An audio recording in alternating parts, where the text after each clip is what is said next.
Welcome to update master. Online PF account আপনারা কীভাবে দেখতে পাবেন এবং তার সাথে পিএফ স্টেটমেন্ট কীভাবে ডাউনলোড করবেন এবং তার জন্য যে রেজিস্ট্রেশন প্রসেস সেটা আপনাদেরকে একদম স্টেপ বাই স্টেপ দেখানো হবে এই ভিডিওর মাধ্যমে। তো এটা প্রাইমারি টিচারদের ক্ষেত্রেও কিন্তু প্রযোজ্য। তো দেরি না করে শুরু করা যাক। তো সবার প্রথম আপনাদেরকে যে ওয়েবসাইটে যেতে হবে সেটা হচ্ছে wvifms.gov.in। সেখানে গেলেই আপনারা এরকম ধরনের ইন্টারফেস দেখতে পাবেন এবং তারপরেই এখানে একটা অপশান আছে, দেখুন নিচে বাঁ দিকে ই সার্ভিসেস ফর এমপ্লয়িজ। জাস্ট এটাতে ক্লিক করব। এটাতে ক্লিক করলে তিনটে অপশান এখানে উঠে আসবে, যেটা হচ্ছে সাইন ইন, একটা সাইন আপ ফর রেজিস্ট্রেশন এবং ফরগট পাসওয়ার্ড। তো আমরা অবভিয়াসলি সাইন আপ ফর রেজিস্ট্রেশনে ক্লিক করব। তো সাইন আপ ফর রেজিস্ট্রেশনে ক্লিক করার পর এখানে আমাদের যে পেজে উঠে আসবে তিনটি আলাদা আলাদা অপশান। একটা হচ্ছে HRMS আইডি দিয়ে লগ ইন বা রেজিস্ট্রেশন, এখানে যেটা রেজিস্ট্রেশন প্রক্রিয়া নিউ রেজিস্ট্রেশনের ক্ষেত্রে। একটা হচ্ছে NGI PF অ্যাকাউন্ট নম্বর দিয়ে, একটা হচ্ছে IOSMS আইডি দিয়ে। তো স্বভাবতই এটা কিন্তু অনেকেই প্রশ্ন করছেন যে প্রাইমারির ক্ষেত্রে হচ্ছে কিনা। হ্যাঁ, অবশ্যই প্রাইমারির ক্ষেত্রে হচ্ছে। তো আমরা কিন্তু পরিষ্কারভাবে দেখাবো কীভাবে আপনারা করতে পারবেন। তো আমরা চলে যাব ফার্স্ট টাইমের ক্ষেত্রে একদম 3 নম্বর অপশানটা, যেটা হচ্ছে IOSMS আইডি দিয়ে অর্থাৎ রেজিস্ট্রেশন। তো IOSMS আইডি হচ্ছে আপনারা যেটা এমপ্লয়ি আইডি বা টিচার আইডি বলতে পারেন, সেই টিচার আইডি। এবং সেই টিচার আইডি আপনারা স্যালারি স্টেটমেন্ট পে স্লিপে পেয়ে যাবেন, কিংবা আপনারা অলরেডি পেয়ে গেছেন, বাংলা শিক্ষা পোর্টালে লগ ইন করলেও কিন্তু দেখতে পাবেন। তো সেটা হচ্ছে এখানে IOSMS আইডি এখানে।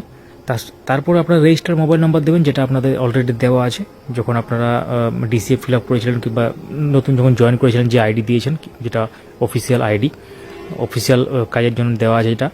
তো সেখানে দেওয়ার পর এখানে ক্যাপচা কোড বা এন্টার টেক্সট করবেন এবং রেজিস্টার করবেন। রেজিস্টার করার পর কিন্তু এরপরে স্ক্রিনে এই ধরনের ডিটেল উঠে আসবে, যেটা আপনাদের সমস্ত প্রয়োজনীয় তথ্য থাকবে, যেটা হচ্ছে ই সার্ভিসেস অ্যাকাউন্ট ক্রিয়েশন, ESS যা শর্ট ফর্ম। এখানে পরিষ্কারভাবে আপনাদের এই যে ইউজার নেম, যেটা হচ্ছে আপনার অ্যাকচুয়ালি যেটা PF এর যে অ্যাকাউন্ট নম্বর, এবং তার সাথে HRMS আইডি, এগুলো সমস্ত কিছু এখানে থাকবে। রেজিস্টার্ড মোবাইল নাম্বার এবং তার সাথে আপনার অ্যাড্রেস এবং ডেজিগনেশন, এবং তারপর কিন্তু জেনারেট ওটিপি আপনাদেরকে করতে হবে। তো জেনারেট ওটিপিতে ক্লিক করার পর এখানে আপনাদের রেজিস্টার্ড মোবাইল নাম্বারে একটি ওটিপি আসবে এবং সেই ওটিপিটা এখানে দিতে হবে ওটিপির জায়গাতে। এবং তারপর দেখুন একটা এখানে অপশান আছে টিক করার, সবুজ কালারের, যেটা ওটাতে টিক দিতে হবে। টিক দেওয়ার পর ক্রিয়েট মাই অ্যাকাউন্টে ক্লিক করতে হবে। হ্যাঁ, ক্রিয়েট মাই অ্যাকাউন্ট দেখতে পাচ্ছেন স্ক্রিনে, এখানে ক্লিক করতে হবে। এবং তারপরে এরকম ধরনের একটা পপ আপ আসবে যে your WBIFMS NGI PF EAC account has been created with user ID, একটা ইউজার আইডি থাকবে। এবং তারপর one time password has been send to your registered mobile number, change your password after log in. তো একটা temporary password কিন্তু এখানে আপনাদের registered mobile নাম্বারে কিছুক্ষণের মধ্যে চলে আসবে। তারপর কি করতে হবে কিন্তু আপনারা আবার দেখে নিন। তারপর আপনাদেরকে যেটা করতে হবে সেটা হচ্ছে এরকম ধরনের যে হোম পেজে চলে গেলেন আগের মতোই, অর্থাৎ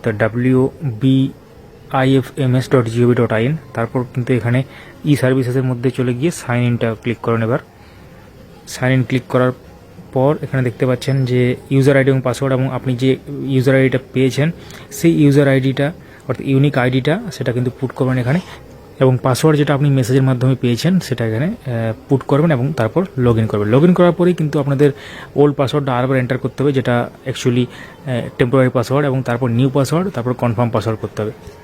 স্ক্রিনে এখন যেমন দেখতে পাচ্ছেন, যেটা বললাম যে টেম্পোরারি পাসওয়ার্ডটা আপনি এখানে পুট করবেন, তারপর নিউ পাসওয়ার্ড, এবং তারপর রিটাইপ পাসওয়ার্ড যেটা কনফার্ম পাসওয়ার্ড, সেম পাসওয়ার্ড সেটা দেবেন।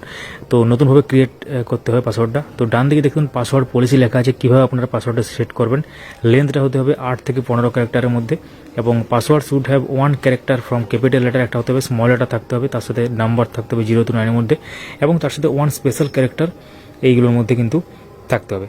আদার character will not be accepted for password. মানে একটা স্ট্রং পাসওয়ার্ড এখানে ক্রিয়েট করার জন্য এখানে একটা আপনাদেরকে গাইড দেওয়া আছে আর কি। তো সেটা কিন্তু দেখে একদম অ্যাপ্রোপ্রিয়েট, এটার সাথে পাসওয়ার্ড পলিসির সাথে কিন্তু ম্যাচ হতে হবে, এবং যে ক্রাইটেরিয়াগুলো মেনটেন করতে হচ্ছে এখানে সেভাবে কিন্তু দিয়ে কিন্তু চেঞ্জ পাসওয়ার্ডে ক্লিক করবেন। তা এটা করলেই কিন্তু আপনাদের পাসওয়ার্ডটা চেঞ্জ হয়ে যাবে, এবং নতুন যেটা আপনারা ক্রিয়েট করলেন সেটা দিয়ে কিন্তু লগ ইন করতে পারবেন। চলুন তাহলে লগ ইন করে দেখে নিই ভেতরে কী আছে। তো লগ ইন করার পর এই ধরনের ইন্টারফেস চলে আসবে। এখানে উপরের দিকে আপনার নামটা থাকবে এবং তারপরে রোল থাকবে HRMS ESS, যার যেমন সেটা থাকবে সেই হিসাবে, এবং হোম থাকবে এবং ডাউনলোড এখানে থাকবে এবং তারপরে লগ আউটের একটা অপশান থাকবে। তো সব থেকে এখানে দেখতে পাচ্ছেন PF স্টেটমেন্ট আপনারা ক্লিক করলে এখানে ফাইন্যান্সিয়াল ইয়ার আপনাদেরকে সিলেক্ট করতে হবে, তারপর জেনারেট করতে হবে। জেনারেট করলে একটা PDF ফাইল ডাউনলোড হবে। যদিও প্রাইমারি ক্ষেত্রে এখন কিছু কিছু জেলার ক্ষেত্রে হয়তো ড্রাফট আসতে পারে, মানে ভেতরে হয়তো কিছুই থাকবে না, সব 0 থাকবে। সেটা আপনাদের ঘাবড়াবার কিছু নেই, সেটা পরবর্তী ক্ষেত্রে ফিল আপ করে দেওয়া হবে। মানে পরবর্তী ক্ষেত্রে আপনারা ঠিকঠাকভাবে ডাউনলোড করতে পারবেন, অর্থাৎ ঠিকঠাকভাবে সঠিকভাবে আপনারা পেয়ে যাবেন।